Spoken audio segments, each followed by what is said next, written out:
ஹர ஹர சங்கர ஜய ஜய சங்கர ஹர ஹர சங்கர ஜய ஜய சங்கர. திருப்பந்தனை நல்லூரில் வீற்றிருக்கும் விஷ்ணு துர்க்கையின் கண்களில் திடீரென்று ஒரு நாள் கண்ணீர். அனைவருக்கும் அதிர்ச்சி. குறைய அறிய விரும்பி ஒரு கன்னிப்பெண்ணை அம்பாளாக நினைத்து பூஜைகள் செய்தனர். நவாஷரி மந்திரங்கள் கூறப்பட்டது. பூஜையின் முடிவில் அப்பெண், என்னுடைய பாரத்தை குறை என்ற ஒரு பெண் தன்னிடம் கூறியது போல் இருந்தது என்றாள். அது என்ன பாரம் என்றுதான் எவருக்கும் தெரியவில்லை. இந்த விவரத்தை காஞ்சி மகா பெரியவாளிடம் தெரிவித்தால் தீர்வு கிடைக்கும் என்று நினைத்தனர். விபரமறிந்த பெரியவாள் ஒரு குடம் கங்கா ஜலத்தை கொடுத்து நவாஷரி மந்திரத்தை ஜபித்து அம்மனுக்கு அபிஷேகம் செய்யும்படி கூறினார்கள்.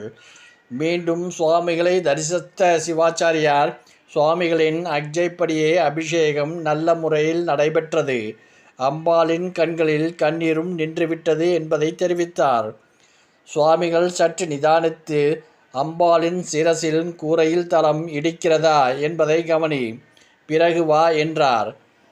தினசரி அம்பாளுக்கு அபிஷேகம் செய்யும் அவரால் சுவாமிகளின் வார்த்தை உண்மையா இல்லையா என்று தீர்மானிக்க முடியவில்லை. ஊர் திரும்பியதும் நூல் சரடை மேல் தளத்துக்கும் அம்பாளின் சிரசிற்கும் இடையில் விட்டு சோதித்தார். ஆனால் சரடு நுழையும் அளவிற்கு கூட இடமில்லை. மேற்கூரையின் தளத்தில் ஏற்பட்ட பிளவால் தளம் இறங்கி காணப்பட்டது. அம்பாளின் தலையில் இடித்து கொண்டிருந்தது. சுவாமிகளை தரிசித்து இவ்விஷயத்தை தெரிவித்தார் சிவாச்சாரியார். அம்பாளின் விக்கிரகத்தை அப்புறப்படுத்திய பின் தளத்தை சரி செய்யுங்கள். பிறகு அம்பாளை பிரதிஷ்டை செய்து கும்பாபிஷேகம் செய்து விடுங்கள் என்றார்கள் சுவாமிகள்.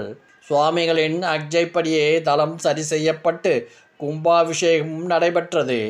அம்மாவின் கண்ணிரண்டும் அன்பு மொழி பொழிகிறதோ, அடைக்கலமாய் வந்தவரின் இடுக்கண்ணும் கலைகிறதோ, தேவியவள் கோலவிழி தேன்கொண்டு வருகிறதோ, பாவை இவள் திருவிழிகள் பார்க்கடலும் ஆகிறதோ. திருப்பந்தனை நல்லூர் காவிரியின் வடக்கரையில் உள்ள ஒரு தலம்.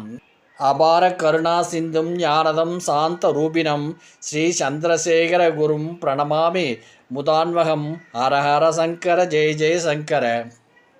ஹர ஹர சங்கர ஜய ஜய சங்கர. ஹர ஹர சங்கர ஜய ஜய சங்கர.